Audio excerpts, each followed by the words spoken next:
Welcome to Addicted to Busy, the podcast specifically for overachieving property managers who are dying for a little more work-life balance in their lives. Each week, we dismantle all the BS that holds us back.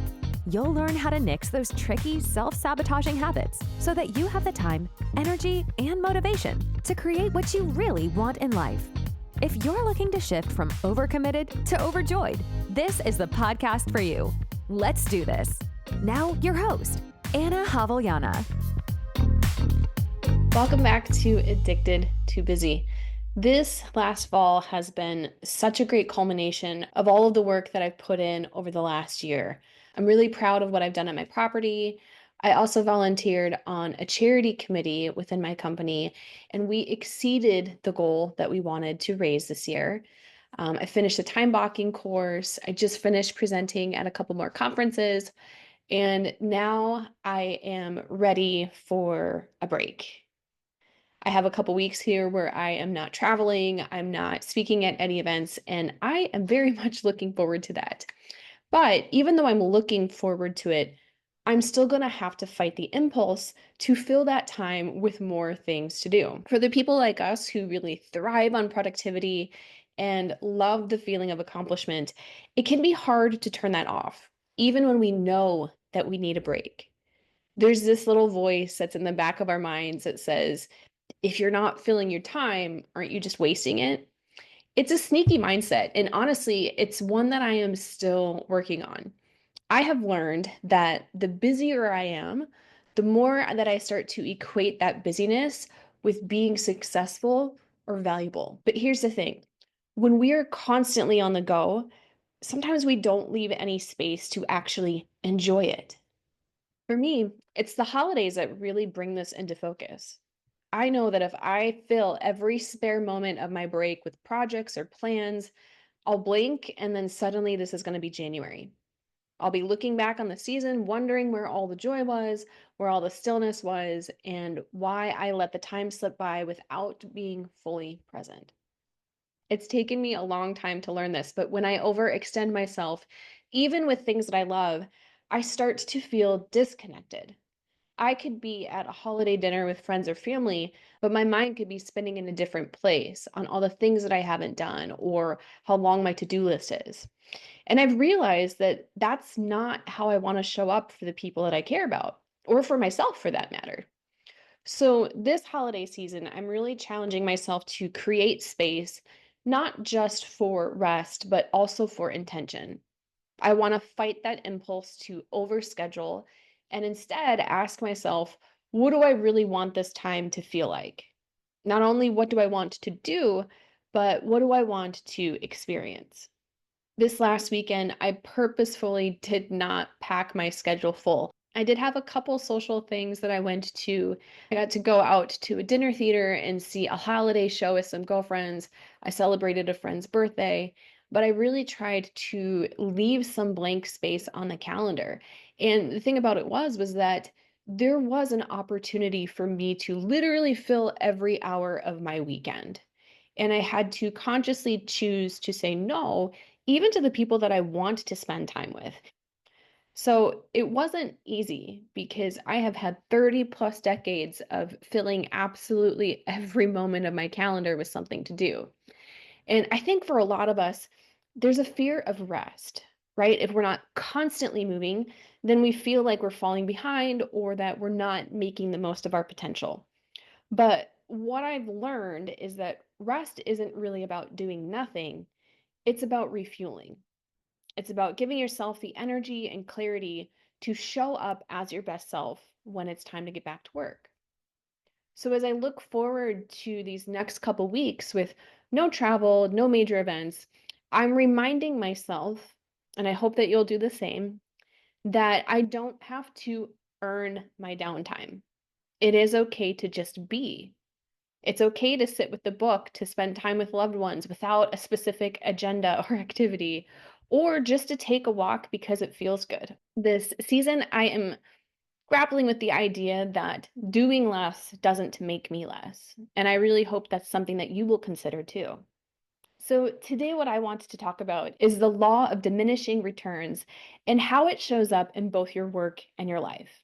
Now, I also don't want to be that person who says you're going to regret this when you're older, but sometimes we do need to hear someone say that. If you're listening to this, it's probably because you have noticed a gap between how you're spending your time and what you actually want to get out of life. You likely have some goals that you haven't yet achieved. And so when I say goals, I'm not just talking about running marathons or launching a side hustle. I'm talking about some of the deeper things too. Things like spending more time with your family or your kids, or reading a book for fun, or connecting with your parents more. Here's the thing. This industry is fast, it's competitive, and it's always changing. It's super easy to get lost in it to the point where you are so inundated with the day-to-day grind that you lose sight of why you were even working so hard in the first place. Keep in mind, you didn't sign up for this career just to be busy for the sake of being busy. You wanted to make a good living so that you could enjoy your life and create experiences that matter to you. Now, I fully get it. There are going to be times when your job demands more from you. Maybe you're in the middle of a lease up or a big project, and yeah, that's going to take a lot out of you. But it's important to pause and ask yourself, is the way I'm spending my time getting me closer to the life I actually want? So let's bring in the law of diminishing returns.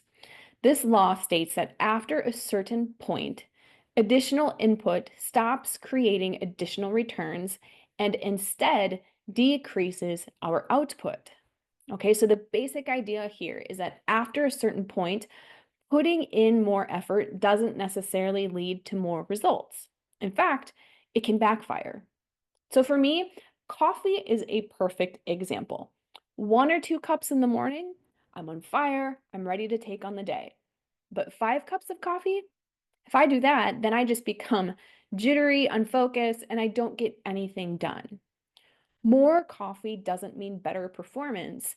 It actually does the opposite after a certain point. Another example would be taking showers.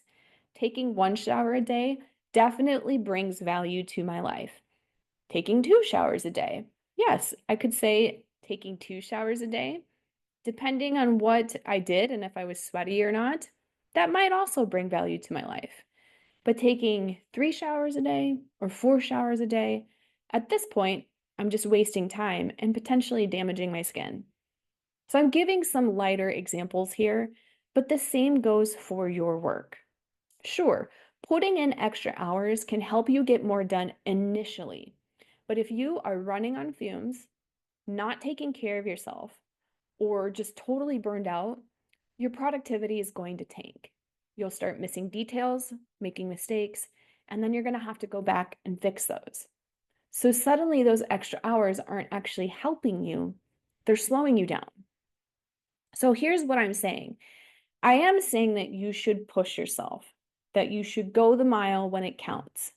But you also have to recognize the law of diminishing returns for yourself and recognize when that extra effort really isn't serving you anymore. Beware of your own point of diminishing returns. If you're working hard and it's fueling you and making you feel good and it's delivering results, awesome, keep at it. But if you're finding that putting in extra hours is cutting into things like your health, your sleep, or your time with family, and that it's making you resentful, then it's time to reassess. Now, that doesn't mean that you have to stop altogether. Maybe you can't cut back at work right now, but you can be intentional about carving out time for the people and experiences that make your life meaningful so that work doesn't become the thing that drains you. Your threshold for diminishing returns is going to change over time. For example, if you have kids, it's going to shift. Or if you become an empty nester, it's going to shift again. Or if you're in good health now and then have to start dealing with an illness, you guessed it, it's going to shift again.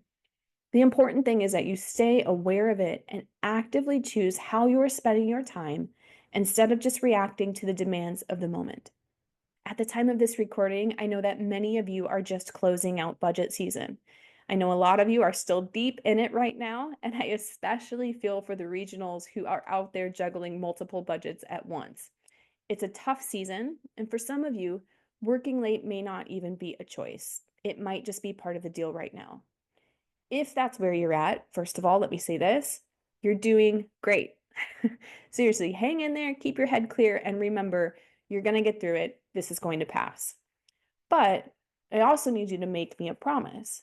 If you are putting in those late hours, I want you to ask yourself one question before you even open your laptop at night. And that is, how will I know when I'm done? And here's why this matters. Don't work late just for the sake of working late and wearing busyness as a badge of honor, right? That is like writing a blank check for your time and energy. And the thing about it is that a property manager's to-do list is endless. So before you dive into after hours work, you need to take a moment to clarify exactly what it is that you need to accomplish. If you skip that step, two things can happen.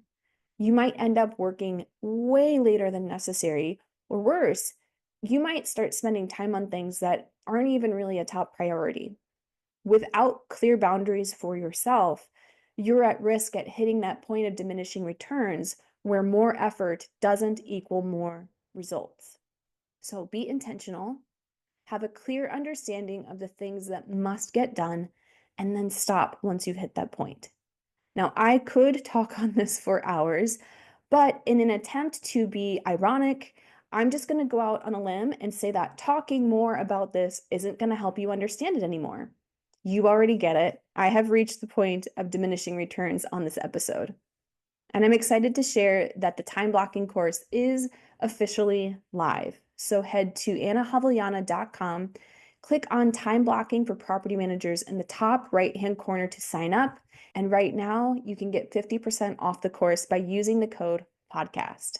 We are in beta mode right now. So this is your chance to be a part of the first small group to test it out and see the transformation for yourself.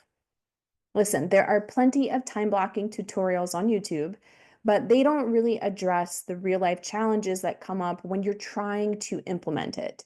And this course digs into the nitty gritty. Specifically, we talk about the skills that you need to handle resistance, discomfort, and all of the inevitable curveballs that are going to come your way. Watching clients experiment with these concepts and finally hit their own breakthroughs is one of my favorite things. And I cannot wait to see the same thing happen for you. So if you're ready to take back control of your time and finally start working smarter, not harder, I hope that you will join us.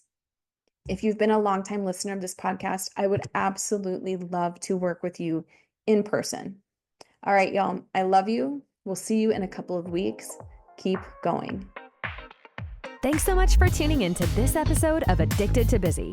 If you're enjoying the show, please feel free to rate, subscribe, and leave a review wherever you listen to your podcasts. This helps others find the show, and we greatly appreciate it. Thanks again for tuning in, and we'll catch you in the next episode.